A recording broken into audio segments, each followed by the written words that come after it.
Air signs, tignan po natin kung ano yung mensahe para sa'yo ngayong araw. Keep in mind po na ito ay general reading lamang, so hindi po lahat ay makaka-relate, so be open-minded. Sa mga hindi pa po nakasubscribe dito sa ating channel, please subscribe na po kayo and palike na din po ng ating video at sa mga nice pong mag-avail ng ating private readings, lucky stones, amulet, and ng ating mga bracelets. Ayan po. So actually, isang ano na lang to ngayon isang design na lang yung ginawa ko para, ayan. Ayan po. So, message na po kayo kung gusto ninyong bumili. So, actually, pag nag-pay kayo, tsaka ko palang gagawin yung bracelet ninyo. Pero, activated na lahat ng mga ginamit ko dito. Oo. Noon ko palang siya gagawin para po yung sukat ng bracelet is swak talaga sa wrist po ninyo. So, mas maganda kung alam niyo yung size ng wrist ninyo. Yan. Ito, size 6 to eh. So, ayan po, kasi yun yung nagiging problema ng iba. Naghahanap sila ng size nila. Check natin. So, tama na po yan. Punta na tayo sa reading. We have TikTok. Okay, so, marami dito nagmamadali. Nag-rush ba? Meron kayong hinahabol na oras ngayon? Ayan, or hinahabol na gawain. Meron bang ipapasa ngayong araw? Ayan po. So, parang feeling ninyo ang bilis ng oras or feeling ba ninyo mabagal yung oras? Or pwedeng may nag-oras talaga sa inyo dito. Inorasan na kayo kung ano ba yung anong oras ipapasa yung trabaho. We have here and now. Ayun, nape-pressure nga yung iba sa inyo ngayong araw. Air sign, sinasabi ni universe is, ayan, wag masyadong magpa-pressure. Ayan, kasi pwedeng hindi nyo magawa yung mga gawain ninyo. Kasi nga nape-pressure kayo, 'di ba? Instead na nakapag-focus sana kayo, ang nangyayari ay iniisip niyo, binibilang nyo kung ilang oras pa ba. We have to be fair. Ayan po. Meron tayo ditong orphan. Ayun. Kaya nagmamadali yung iba sa inyo kasi feeling mo iniwan ka na nila. Feeling mo ikaw na lang yung mag-isang gumagawa dito. I mean, parang tapos na silang lahat, napasa na nila yung trabaho, ganyan. Or ano ba, late kang nagising, tapos lahat ng kasamahan mo sa bahay is nakaalis na. Tignan natin. Wala man lang nang gising sa'yo.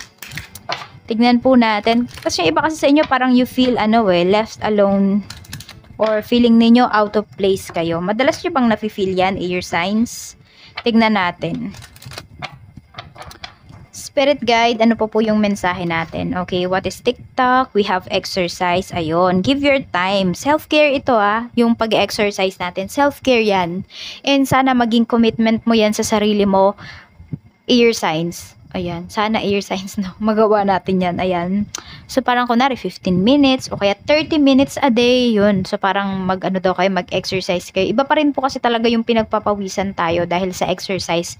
Hindi ito dahil sa may mga gawaing bahay. Ayun. Kaya give time para dyan sa health po ninyo, sa wellness ninyo. Tignan natin, spirit guide, here and now. We have love from your parents. Ayan. So, savor the moments, di ba? Habang tumatanda tayo, syempre tumatanda din yung parents natin. 'Di ba? Hindi naman sila immortal. Kaya ayan po, love from your parents. So pwedeng mafe-feel nyo talaga kung gaano kayo kamahal ng parents ninyo or kayo yung parents, paparamdam nyo talaga sa mga anak ninyo kung gaano nyo ba sila kamahal ngayong araw na ito. So pwedeng ma-appreciate mo po. Ma-appreciate nyo yung isa't isa ngayong araw na ito. To be fair, we have true. Ayan. So meron dito magiging fair sa'yo. Fair enough para sabihin sa'yo yung totoo. So, sobrang magiging honest sa'yo yung taong to. Siguro, instead na magalit ka dun sa tao na yon is, nakikita ko dito, dapat magpasalamat ka kasi naging honest siya sa'yo. Diba? Hindi ka niya minanipula. Ganun, sabi, yes, what you're asking about is the truth. Okay, so meron mga tao dito na magiging honest talaga sa'yo, sa feelings man nila, sa mga ginagawa po nila. Which is, parang, hindi mo rin sila masisisi, ayan, and gusto nila talaga maging honest sa'yo, maging open book ba sila sa'yo. So, nagpapaka-vulnerable yung taong to. Kaya siya nagiging honest sa'yo. We have orphaned, we have pets. Ayun. So, yung iba nga po sa inyo, di ko alam kung uli lang lubos na ba kayo, or pwede po na nasa ibang bansa, nasa ibang lugar kayo, and you feel alone there now. So, parang ang nagpapasaya lang po sa inyo is yung inyong mga alaga. Yan. Tignan natin. So, nakakawala ng stress ninyo is yung mga alaga po ninyo. Tignan natin ano pa, spirit guide, ano pa yung mensahe natin. Ayan, baka po yung iba dito, every morning kasama nyong mag-exercise yung mga alaga ninyo. Or parang ngayon, ma-exercise kayo, pwedeng magpapaligo yung iba sa inyo ng mga alaga. So, tingnan po natin ano pa yung mensahe para sa'yo. Spirit guide, mensahe pa po natin kay air signs, Gemini, Libra, Aquarius, Sun, Moon, Rising, and Venus. Tingnan po natin. Spirit guide, mensahe pa po natin. Okay, pagdating sa trabaho, we have the Hierophant. Okay. Meron tayo ditong the Magician. Ang ganda ng energy pagdating dito sa trabaho. Parang ano lang, tahimik lang pero lahat kumikilos. Tahimik lang pero, ayan, maayos na nagagawa yung mga work. Kanya-kanya kayo dito. King of Pentacles. But parang umulit yung energy natin dito. Ayan o, King of Pentacles yung energy. So, happy naman po kayo sa inyong mga ginagawa. Ayan, siguro nga may nape-pressure lang talaga dito. Kasi ayan, baka inaano na kayo dito ng management. Minamadali na yung iba sa inyo. Tignan po natin ano pa yung mensahe pagdating naman sa business. If meron po kayong business, air signs, kamusta yung energy sa business, sales.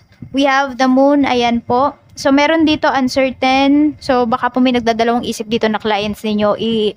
I-remind nyo sila. Baka nakalimutan, may makaligtaan po dito. Sayang kasi, di ba? Sa halip na umikot yung puhunan po ninyo, baka matenga dito.